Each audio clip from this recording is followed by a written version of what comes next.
This is after the show. Jay Claxton, the beautiful Dr. Vaughn. What's up? Hey. How are you? You look amazing today. Thank you. You look amazing today. No, I don't want nothing. I mean, you look better than me. I don't feel like I came dressed. I feel like I came to lift some weights or something. That's what I look like. That's what I look like. You look like a knight on the town. What you lift? I can lift you if you need me to. I know you can. If you need me to, I can lift you. But that's not for everybody. That's not for everybody. But again, after the show, we are here. We're just trying to make sure everything is good. So, top trending stories. Wow. First of all, our prayers go out to the people of Turkey and Syria. Actually, it was an earthquake 7.8 magnitude. Mm-hmm. Over 5,000 people deceased. It's been hours and they're still searching for bodies. So, our condolences for those and our prayers for the survivors as well. It's I don't want to say this, but it feels like the last days to me. I'm just saying, it just feel like the last days to me. Okay, so that was a little bit morbid. So let's go to a happier note. Okay. Let's go to a happier note. I don't want to think like that. Okay. All right. Can you believe that Halle Bailey is 27 years old? And for those of you who do not know, that is Eminem's daughter that he, sung about or rapped about because he's a rapper. And guess what?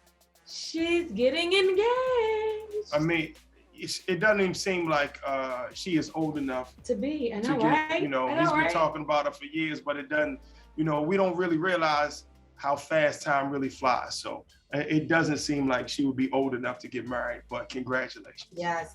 And listen, ladies, now you can really know how much your significant other, your date, your partner loves you, because AMC is enforcing a new rule by the end of the year. And you'll know how much you're worth, because the tickets for movies now will be based on where you're seated. AMC can't get it right.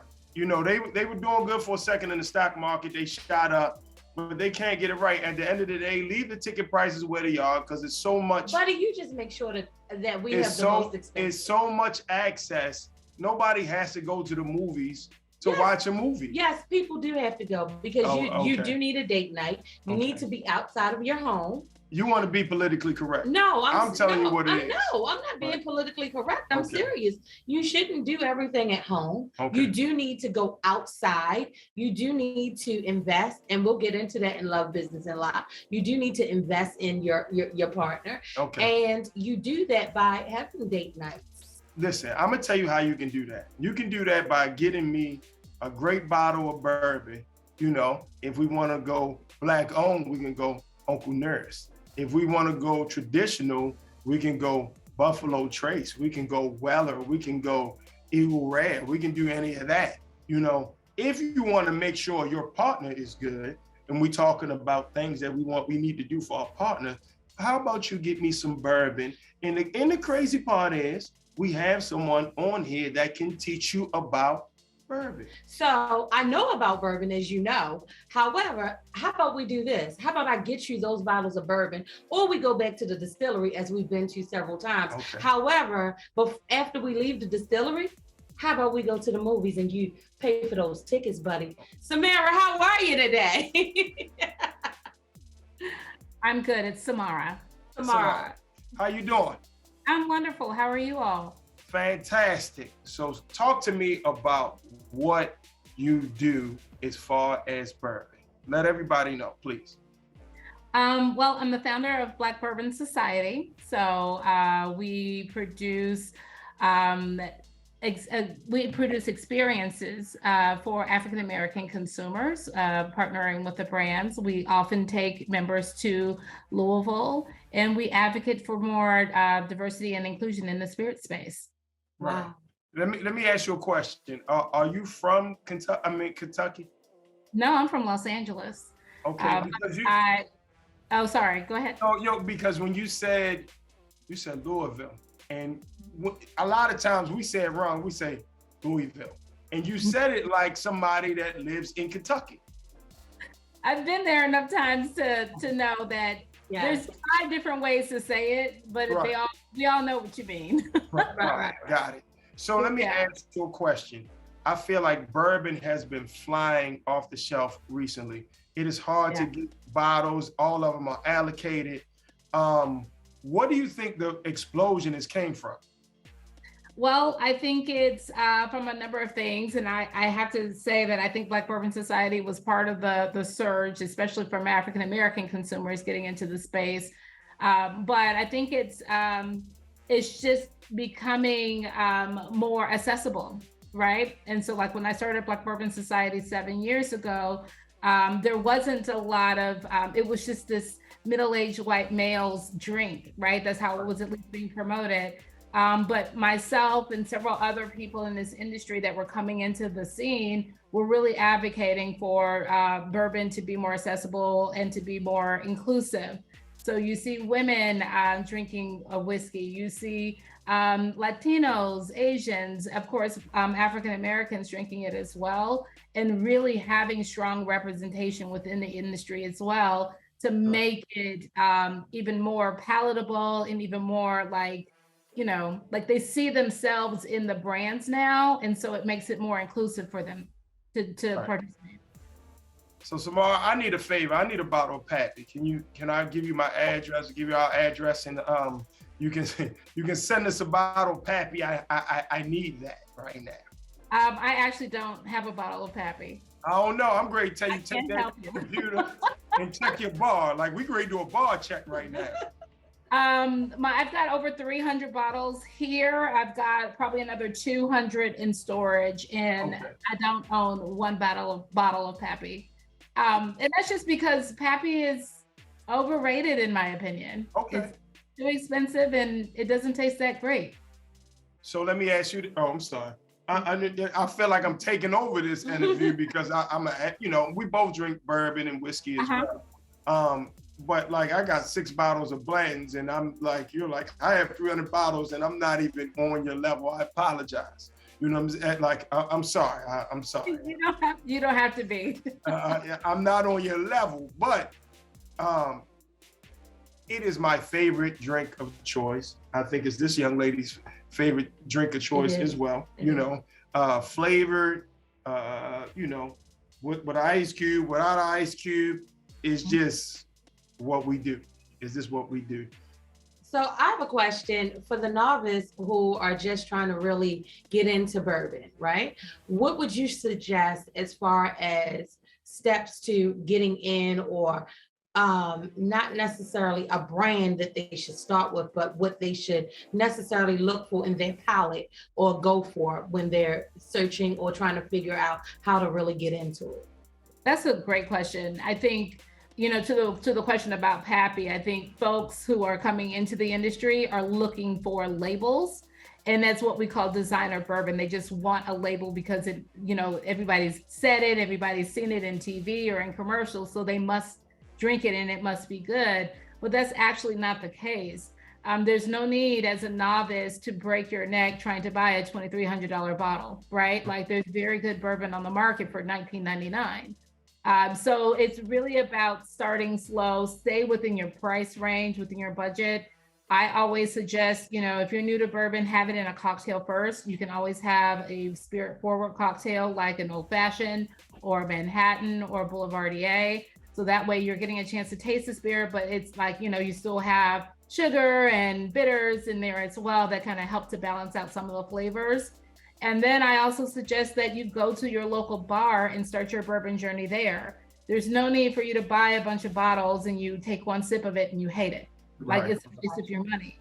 But it's a better buy, and you actually learn more when you go to a bar or a bourbon bar and you're talking with the bartender and you're asking the bartender who's trained and knowledgeable on spirits, the questions about what your flavor profile is, or, if you like sweet, or if you like strong, or if you like cedar, or if you like different flavor notes, they can be able to pull stuff off their shelf and you can sip and taste that there. You can create your own whiskey tasting right there at the bar. So those are some of the things that I suggest. I just say that bourbon is meant to be shared with friends. So this is not something that you have to do by yourself, and like by all means, you can do it economically, you know? Right. So, Samar, thank you so much. We greatly appreciate you for taking the time and giving us so much knowledge. You just gave us a whole wealth of knowledge. So all you bourbon drinkers and supposed to be connoisseurs or whatever, if you want to talk to me about bourbon, I'm gonna call my folks. I'm gonna call my family right there, and she's gonna tell you what it is. And if you want to follow what Samara does, you can, the information is on the screen right there. Instagram, her website of the Black Bourbon Society. Thank you so much. We appreciate you. Thank you too. Cheers, y'all. Have a good one. All right. So what bottle you get me today? I'm not gonna get you any bottle because I'm still waiting for our date night. So what bottle are you getting me? No, that's the date. You get the bottle, I'll find a place, and we have a date over some bourbon, and let me handle my handle. I'm so excited to have our next guest. You saw how I just ignored that? Yes. Because he is big bro, right? Yes. And what I do know is that maybe he can clear your throat and allow you and tell you what you need to do. And can't nobody clear their throat like Kool. Like DJ Kool. Nobody clears their throat like DJ Kool. Hip hop is 50. Yes. And we did see on this past week, right? The hip hop tribute, I have my own opinions that thine shall keep to thyself about it. Because the producer in me came out and I wasn't exactly pleased. I felt like it should have been a little bit more and a little bit more inclusion because hip hop is a culture, Yes. And so I felt like we should have heard some go-go in there because go-go is derived from hip hop. Right. There are so many genres of music that should have been covered that I didn't feel as though were.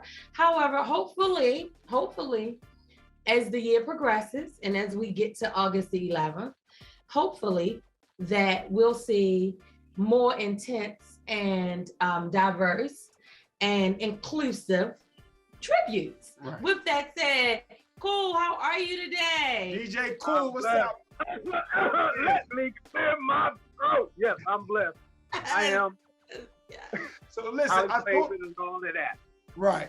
I thought about you because as I was listening to Cass talk about, what happened at the Grammys for the 50-year-old tribute, the birthday tribute. I saw your name up there. I saw DJ Kool up there, one. And when Salt and Pepper performed, they performed, a lot of Salt and Pepper early records had a go-go, exactly. A go-go feel. Like Herbie was definitely like paying attention to what you guys were doing. And that particular song did have a go-go swing in it. So I did think about you specifically when I watched that tribute on Sunday. Plus, they used my voice. They used the Hold Up, Wait a Minute sample. Right. A couple of times before they transitioned into Busta Rhymes. Right. So I was there, but I wasn't there. Right. I'm fine with that though. I mean, because he only had 12 minutes.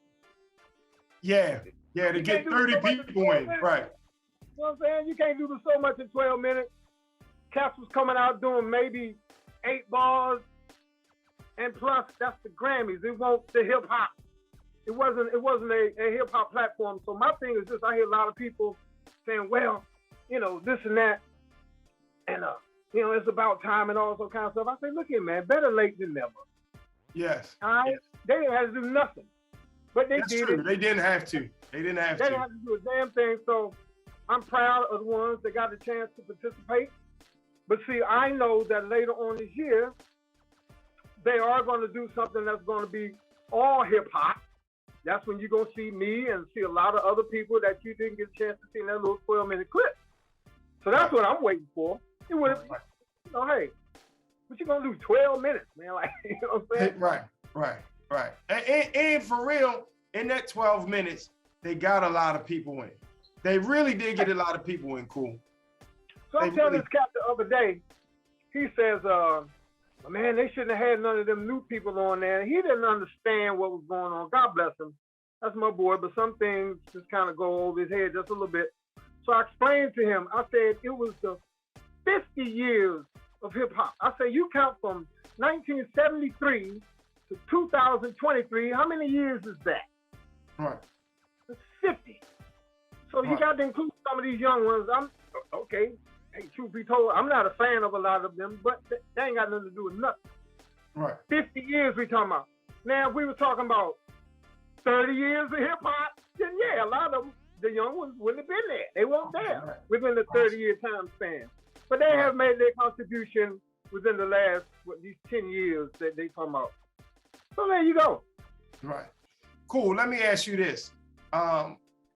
Even though big performer, I mean, you rap go-go heavy regardless, you know, you're 50-50. You're half hip hop, half go-go, 100% music, right?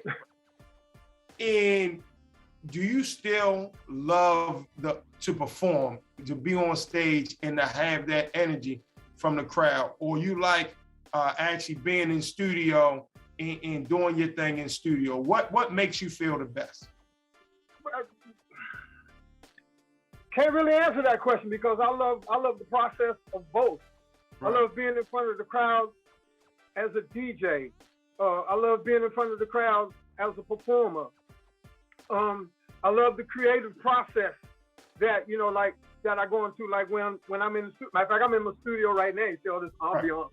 Right, yeah, I see you setting the tone. But I love that part, you know what I'm saying? So I love all of it. Like, I am a hip hop and go-go junkie. I feel that God put me here to do what I'm doing. I feel like that's why he gave me this voice that he's given me. I feel like that's the reason why he's giving me the energy that he's giving me, the attitude, everything. I feel that this is why I'm here, to spread good cheer through this music. That's it. What advice would you give to artists who are coming into the hip hop culture now? Once you get to well, first of all, man, you need to be a student of the game.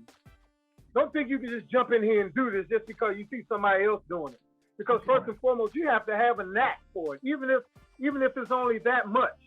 You know what I mean? So if you have a certain knack for it, then get in there, make yourself a student of the game, study the greats so you could be great. You know what I mean? As far as that part of it is concerned.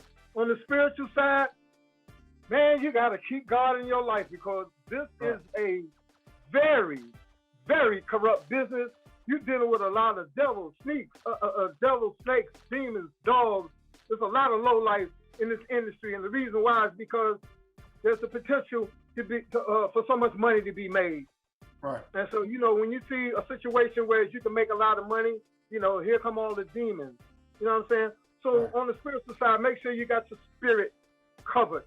On the business side, make sure you got good representation. Get you a good business manager, and they're very, very hard to come by.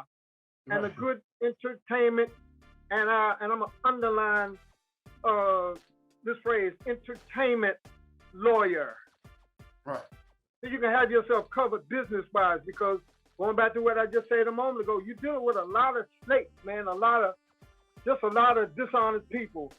But if you got your paperwork covered, you good. You don't have to worry about that. And so shout out to my manager, Walt Reed Jr. of almost 30 years, and my entertainment lawyer, Bernie Resnick. They have had me covered for a very long time. I don't worry about nothing business-wise, period. Right. Amazing. Right. Amazing. And that makes you perform a lot well because you don't got to think about it. You know where the money's coming, the checks are coming, and that's a blessing. Cool. Mm-hmm. I really want to thank you because you have always treated me with the utmost respect. You took my lady in like family, and it's always been that. It has always been that, and I appreciate that because that doesn't happen in this industry that often. You know, it just doesn't. So I just want to thank you. I appreciate you. You represent where you from all the time. You always got that W on your hat. Yes, sir. Okay about that, and I appreciate you. Cool. Thank you so much. You know, for being a part of this and helping us celebrate the fact that hip hop is turning 50. Yes, indeed. Well, Claxton, just like I told you off camera the other night when we were talking, I'm going to tell everybody on camera, you are a good one. Okay? I think that God put you here to do what you're doing. Right. You know, you got a good spirit about you. You know how some people come around you, and I don't know who you are, but I'm more of an empath type being, so to speak. And so I can kind of feel people that bring them bad vibes or whatnot, but I've never felt that way anytime you come into a room. You know what I'm saying? You bring a lot of class and a lot of grace with you, you know, so when you come in. So I've always gotten that from you. So I appreciate you. You know what I mean? Thank you so much, man. That means a lot. Cool. I'm gonna let you go. I know you got your show coming up. Matter of fact, man, you can follow everything Kool is doing right there on the screen by his IG. Again, man, hip hop is turning 50, and this is my big bro in the game, DJ Kool. Man, that was so incredible. I love Kool.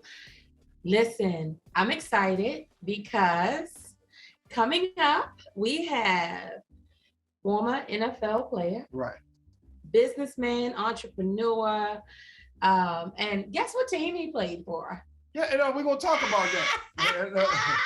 We're gonna talk about that. America's team. Right? America's team. Man. We have the incredible. I had an opportunity to speak with him for a few moments last night, right? And we had a great discussion. You know, really easygoing. So I'm excited to see what we get today from Darryl Clack. Darryl, welcome to the show. How you doing? Hey, how you guys doing? I'm blessed. Hey, and you know, it's an honor for me to be here. So appreciate you guys having me here. Yes, man, listen, thank you so much. And I know you guys talked. She brought me up to speed on some of the things that you guys talked about yesterday. I wasn't, you know, privy to that conversation. You know, I'm left out Lamont. I'm a Fred Sanford fan. I'm left out Lamont right here. But what I want to ask you, I have to. Super Bowl is, you know, the big game. Yeah, because I can't say that. I can't say that word. The big game is coming up. Right. Who do you like? First time two African-American quarterbacks, you know, starting quarterbacks in the big game ever. And who do you like and why? Well, that's a really hard question. And the reason I say is because I'm supporting both of the quarterbacks. Right. You know, I'm an NFC guy. Okay. Of course, the Philadelphia Eagles. Right. But I'm also Pat Mahomes and but I'm an Andy Reid guy. Right. Head coach. So I'm a big fan of the head coach. So either one that wins, I'm happy. But if I was to sit there and say who I would say if I had to pick a choice, I'm probably gonna go with Kansas City. You going Pat Mahomes, Andy Reid, and Kansas City? Yeah. You know, they the underdogs, man. They plus a point and a half right now. Yeah, they're underdogs, but I just have a feeling that Andy Reid is not going to let the Eagles beat him if he can help it.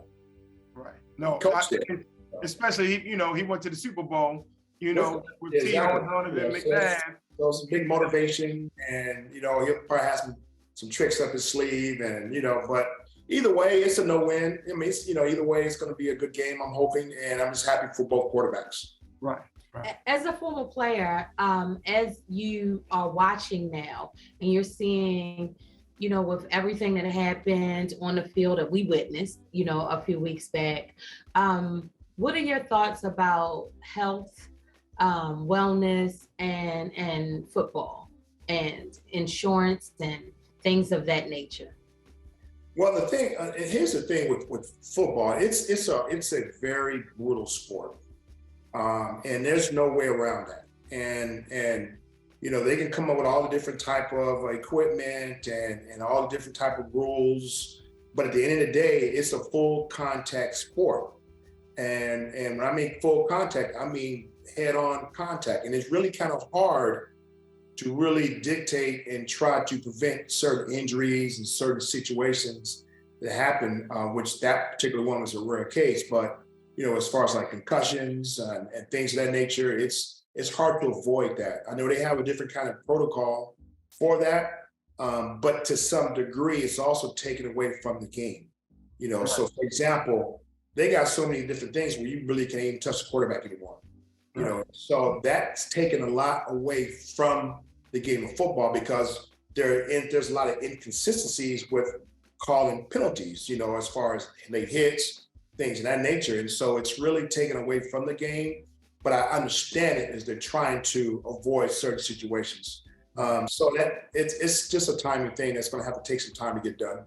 Right. They want to keep their stars healthy. At the end of the day, it is a business, and I get, Right. But that's this generation, my generation, that wasn't taking place, so it's definitely. different world now. So quarterbacks was getting their head knocked off. Oh yeah, definitely. So it's a brutal sport, but I'm liking the direction that they're going, and I understand why they're doing that, because it starts from kids coming up. I coach football for high school, and I do football camps, and so we see all of that taking place. And so by the time they try to get to that next level, hopefully by then they'll have a lot of things in place, a lot of better equipment and so forth. So we'll see. It's just a timing thing. Right. So tell me about, as I was doing some research and doing my journalistic thing, I had a chance to do some research, and from what I understand, you kind of had like a campaign, like you wanted to get some things, off your chest, and wanted to let some people know some things before you forgot. So can you kind of bring us up to speed with what that all was about? Oh, so my book, Yeah. So I wrote a book called Hear My Story Before I Forget. And that was about my journey on my life, from the start of football to everything that I've experienced, good, bad, indifferent, whatever the case may be. And how it started was I had got sick, 2016, and got diagnosed with a blood disorder called TTP. Right. And that had put me, when I got diagnosed and they started treatment, put me in a coma for 2 days. Wow. So from that point on, when I came out of the coma, I didn't know what had happened. And so they had to go, and long story short, I had to go through a whole rebuilding process. Physical therapy, memory, how to talk, how to walk, just like almost like just a newborn baby. I didn't remember anything. I didn't remember anybody. And so I had to rebuild myself all the way up. And so I was in the hospital in California at the time for 30 days. Then they ambulance transferred me from California back here to Arizona. And I was in the hospital for another 60 days, and just going through all these different type of treatments, and just going through it, medications, you name it, I was going through it. And it just dawned on me at the time. It's like, wow, I was in a coma, I'm going through this, but I'm still here. Right. For the reason God kept me here. Yeah. And so my faith was stronger than ever. I was reading the Bible daily, praying to God, and just letting Him do His thing. And I'm just following His lead, and then whatever the doctor said do, I did. They complained, I just did it. And it just kind of dawned on me, well, I'm still here, so maybe it's something for me to talk about and spread. And so came up with the idea of maybe I'll write a book and just tell my journey on everything I've experienced, and just kind of use it as a resource for people who have gone through some health issues, who gone through some things with concussions or any type of medical issues, and just kind of give them an idea of what I went through to get better to where I'm here still today. And also talk about my faith, because that was 90% of it, is just my faith and trusting in God to take care of me. And so by me just writing this book and just telling everything about that, and people can use it as a resource, it's a memoir, so it's not a long book, it's not a journaling thing, but it just talks about the importance of how we have to make sure we take care of ourselves. We have to make sure, stay away from all the stigma. I was diagnosed with mental illnesses, disorders, PTSD, all this stuff I was diagnosed with. And so talk about stigma, how we have to get away from the stigma and admit that, hey, if we have something going wrong with us, hopefully there's so many resources out there that we can get help. Right. We have to get away from being ashamed to talk about it, so especially for African-American people, and so I was like, I'll talk about that in my book as well. And so it kind of takes you through that whole journey. That's how I came up with the name, Hear My Story Before I Forget, because I wanted to say something and talk about it in the event that I'm no longer here. Right. And so that's kind of how that came into effect. No, we appreciate it. And, we both have autoimmune diseases from what they tell me. as well. I try not to claim it, but you know, so we definitely, you know, we understand, you know, slightly about some of those things as well. And we appreciate you even sharing your story and being here on After the Show to give some of that food, because at the end of the day, we're supposed to give back. It's not about us just getting, it's about what we can do for some other people. That's technically what we're supposed to be here for. But no, Darryl, thank you. We are so grateful and thankful that you took an opportunity to talk to us and all our good friends and family after the show. Thank you so much, man. Appreciate it. And I don't know who's going to win the Super Bowl. I mean, the big game either, but I know we're going to enjoy it. And to find out more about Darryl Clack, former Dallas Cowboy, all you can do, we have the information right there on the screen, IG and Facebook at Darryl Clack. Darryl, once again, thank you so much. Check it. God bless you guys. Take care. God bless you as well. Thank you. Take care. That was business. That was good. It was good. I was glad to speak with him. Right. He's an amazing human being. You know, I had an opportunity to speak with him in depth previous to, you know, today. So really enjoy everything that he brings to the table and the knowledge that he gives as well. Definitely. Love business on lock. I'm listening. I'm all ears. You know, it's the season of love. Right. Commercially. Well, I don't know. It seems to me that people kind of show off during that time. Yeah, you know? it's commercial. They built it. Okay. Well, if that's what you No, said, I'm just saying. Because I don't think it's commercial. I don't think it's anything wrong with buying flowers. I don't think it's anything wrong with buying candy. I don't think it's anything wrong with everything that we have going on in the world with taking a day to say, I love you and this is why. Okay, I got it. Right? I got it. Which brings me to my point of investments. Okay. Right?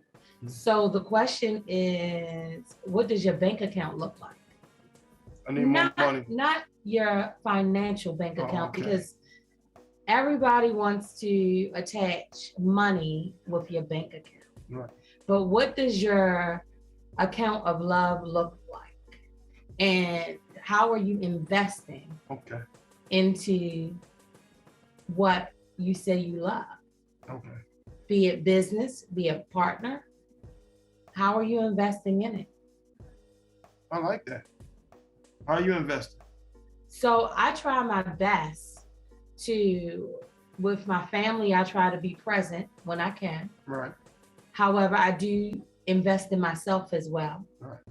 I have not recently as much as I should or would like to, but I try to. Right. When it comes to you as my partner, I don't think that that's a question that you ever have to ask, because you know how I invest in it. I invest daily, to the point that my withdrawals from the ATM, that receipt is long, right? So I invest, and I try to make things easy so that my profits look good. Okay. I got it. I like that. I knew you was going to flip that some kind of way into something. You do a good job of that. You know, you do a good job of that.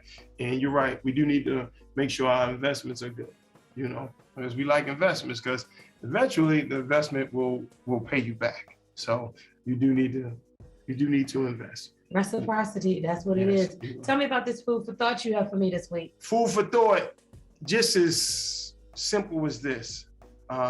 You control your own destinies. It's not anybody else's duty. It's not anybody else's job to make sure that you are good, right?